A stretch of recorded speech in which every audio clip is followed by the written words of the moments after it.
पोलिसांनाही गेले होते आणि जुन्या तहसीलदारांना आपण भेट दिली की पत्र या ठिकाणी गायब झाले, जर चोरीला गेले तर असा आरोप ठेवण्यात आलेला होता आणि ते पत्र या ठिकाणी जुन्या तहसीलदारांमध्ये आलेले. काय प्रकार नेमका काय गोलमाल आहे? काय आहे, 100 दिवस कार्यक्रमाच्या अंतर्गत कार्यालयीन साफसफाई करणे आणि जो अनयूज मटेरियल आहे ते सर्व आपल्याला लिलाव प्रक्रिया करून विक्री करायची आहे. बरोबर आहे. त्या ज्या अनयूज वस्तू आहेत त्या आपल्याला लिलाव करून विक्री करण्यासाठी ही प्रोसेस आपल्याला करायची आहे. परंतु माझी ती प्रोसेस अजून व्हायची आहे.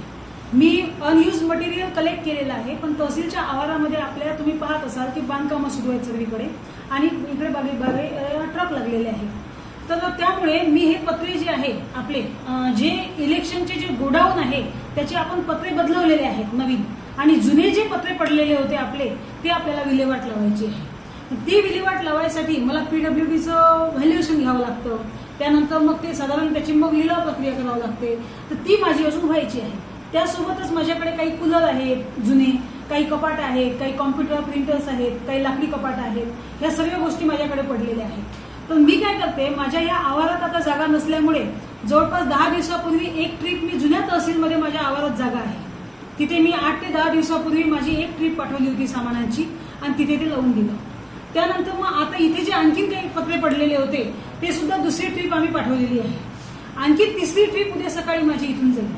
पण माझ्या ह्या आवारात मला जागा नाहीये. मी माझ्या तहसीलच्या जुन्या आवारामध्ये ते सर्व ठेवते आणि तिथे मग मी जी लिलाव प्रोसेस आहे ती पूर्ण 8 दिवसानंतर जे माझ्या याच्यानुसार मी करेन. ही याची प्रोसेस आहे. आणि ज्या पद्धतीने आपण विचारलं त्या पद्धतीने माझं मटेरियल तिथं ऑलरेडी पडलेलं आहे आणि गाड्या जात आहेत. गाड्या तिथे जात आहेत आणि ही माझी कार्यालयीन प्रोसेस आहे. त्यामुळे जे कोणी तक्रार करते व्यक्ती असते त्यांनी कार्यालय प्रमुखाला विचारायला पाहिजे की हे काय सुरू आहे मॅडम, कारण कार्यालय प्रमुख उपस्थित आहेत. कार्यालय प्रमुखाला न विचारता ठीक आहे, त्यांनी जर तक्रार केलेली असेल तर तक्रारीमध्ये चौकशी होऊ द्यायला पाहिजे. बरोबर आहे.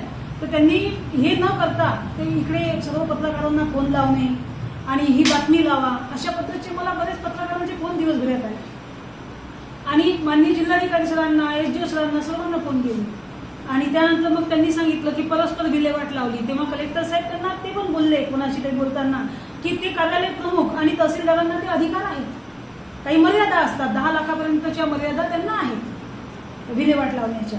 तर ती प्रोसेस मी करते आणि त्यांनी जे आरोप केलेले आहेत तर ठीक आहे, त्यांचे आरोप आहेत त्यावर चौकशी होईल किंवा मग जे माझं मटेरियल माझ्या तहसीलला आहे तो पण माझाच भाग आहे, माझी तहसील आहे तिथे मी करू शकते. आणि हा एक शासनाचा प्रोग्राम आहे. आणि आता दुसरी गोष्ट म्हणजे 100 दिवस कार्यक्रमाअंतर्गत भंगार लिलाव करणे किंवा ह्या सगळ्या गोष्टी मी माझी कार्यालयीन प्रोसेस करते आहे आणि त्यासाठी मला कोणाच्या परवानगीची गरज नाही. त्या कोणाच्या शासनाचा तो GR आहे त्यानुसार मी माझं काम करते आहे. आता ते कुठे ठेवावं आणि कुठे हे करावं हे मी कुणाला विचारायची गरज नाही. माझ्याच तहसीलच्या आवारात मी ठेवलेलं आहे.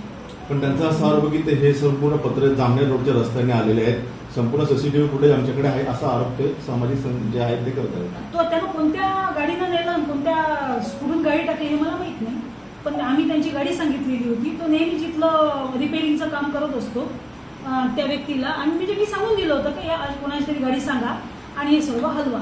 आणि उद्या पण एक ट्रिप माझी आणखीन भंगारची जाणार आहे. काही पत्रे अजून पण पडलेले आहेत माझ्याकडे त्या साईडला, मागच्या साईडला ते पण आहेत. मग मी स्वतः पाहून घेतले ते आणखी किती आहेत म्हणून. त्यासाठी पण मला एक गाडी पुन्हा आणखी सर्व मटेरियलची जाईल. त्याचसोबत आम्ही जे रद्दी आहे आपल्याकडली पेपर्स त्याचा मात्र मी पूर्ण लिलाव केला, कारण त्याचं मला रेट मिळाला होता कलेक्टर ऑफिसमधून आणि लिलावाची प्रोसेस केलेली होती. काही पत्रकारांनी तेव्हा इथे येऊन व्हिजिट पण दिलेली होती आणि त्यांना माहिती आहे की मी ती सुद्धा लिलाव प्रोसेस केली आणि त्यातून सुद्धा आम्हाला काही पैसे त्या याच्यातून कार्यालयीन खर्चासाठी मिळालेले आहेत. त्यातून आम्ही आमच्या सुविधा आणि काही शासनाला बघणं ते पण करतो. शहर पोलिसांना भेट म्हणजे काय असेल? शरद काय झालं माहितीये का, मला आता दुपारी जेव्हा त्या सर्व काही पत्रकारांचे मला फोन आले की मॅडम असे आरोप केले जात आहेत, तर मी त्यांना सांगितलं की ते खोटे आरोप आहेत. तो व्यक्ती जो कोणी करतो आहे तो कंप्लेनंट आहे आणि ते नेहमीच कंप्लेंट करत असतात, ते आज कंप्लेंट करत नाही. तुम्हाला कदाचित सर्वांना अवगत असेल मागच्या वर्षी त्यांनी पत्रकार परिषद बोलावलेली होती.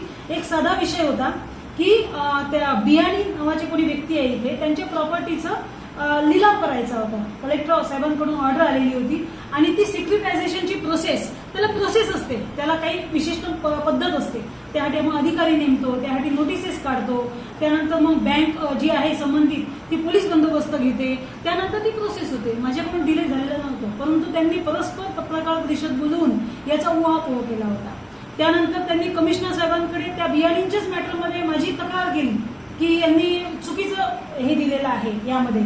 तर चुकीचा जर निर्णय दिला असेल तर माझं ज्युडिशियल आहे काम, क्वासी काम आहे. त्यामुळे जर चुकीचा निर्णय दिला असेल तर त्यांनी अपीलमध्ये जावं, ही प्रोसेस आहे. तर ना की कुणाकडे कंप्लेंट करावं. तसंच त्यांनी आता या वर्षभरात सुद्धा माझ्याकडे 8 ते 10 माहिती अधिकारचे अर्ज टाकलेले आहेत. हे इंटेन्शनली केलेलं दिसून येतं, पण मला त्याबद्दल काही बोलायचं नाही. कुणीही माहिती मागू शकतं, कुणीही काही एक तक्रारी करू शकतो. परंतु मला फक्त एवढं आहे की मी यासाठी तुम्हाला आज बोलवून घेतलं तातडीनं. तर मग कलेक्टर साहेब सुद्धा रावेवरून दौरा करता करता इकडे आले, तेव्हा साहेबांशी मी बोलली की साहेब असे वाद हे होत आहेत, तर काय करायचं. साहेब म्हणे काही करू नका मॅडम, पत्रकारांना सांगून द्या की आपली बाजू काय आहे. कारण पत्रकार असं चुकीचं छापणार नाही तुमची हे विचारल्याशिवाय.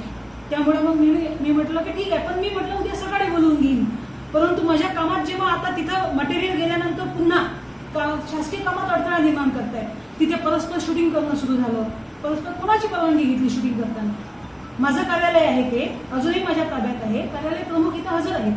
तर परवानगी घ्यायला पाहिजे, विचारायला पाहिजे. आणि न विचारता शूटिंग करणं, व्हायरल करणं हे चुकीचं आहे. प्रशासनाची प्रतिमा मलिन करणं यापेक्षा यात उद्देश कुठलाच नाही. आणि त्यांचं वैयक्तिक वैर आहे, वैयक्तिक वैरामधून वैयक्तिक त्यांचं काही वैमनस्य आहे, त्याचा रोष ते प्रशासनावर काढत आहेत, हे यातून दिसून येते. तर पत्रकार परिषद घेण्याचं एक हे आहे की पत्रकार परिषद घेतली नसती तर मी ते लपवल्यासारखं वाटलं असतं. बरोबर आहे, तातडीची यासाठी घेतली की ते त्यांनी पत्रकार परिषद सर्व पत्रकारांना फोन करून वैयक्तिक सांगितलं. लक्षात, त्यांनी फक्त तक्रार केली असती माझी तर मला काही प्रॉब्लेम नाही. अशा तक्रारी भरपूर होतात आमच्या, अशा तक्रार आमच्या भरपूर होतात. बरोबर आहे, आपलं आमच्या कामकाजाचा एक पार्ट आहे तो. तक्रार केली त्या ठीक आहे, काही कुणी इन्व्हेस्टिगेशन होईल, काय होईल ते वेगळी गोष्ट आहे. त्यात तथ्य आलं तर पुढची प्रोसेस होईल.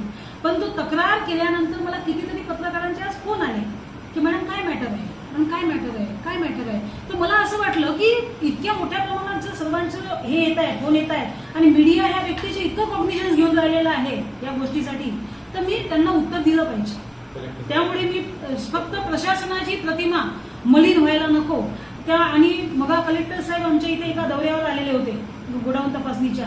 त्यांनी सुद्धा म्हटलं की कोई बात नहीं मैडम, कि आप पत्रकारों को बता दीजिए कि ऐसा ऐसा है, तो क्या है गलत बता रहे हैं तो आप सही बताओ. हे अशा गुणे मी ती पत्रकार परिषद घेतलेली आहे. त्यामुळे काही असं त्यात नवीन नाहीये. पण तुमच्या समोर सांगायला मला आता योग्य वाटते की जो कोणते आरोप केले जात आहेत ते वैयक्तिक वैमनस्यातून आणि वैयक्तिक द्वेषातून केले जात आहेत. आणि अशा व्यक्तीच्या आरोपांना जास्त मीडियाने दखल घेऊ नये ही माझी विनंती आहे. कारण त्यांनी आमच्याशी विचारावं, आमच्याशी बोलावं, खरोखर काही त्यात तथ्य आहे का ते पाहावं. नाही तर काय होतं ना, एखादी चुकीची न्यूज लागली की त्यात मग चुकीचा मेसेज जातो.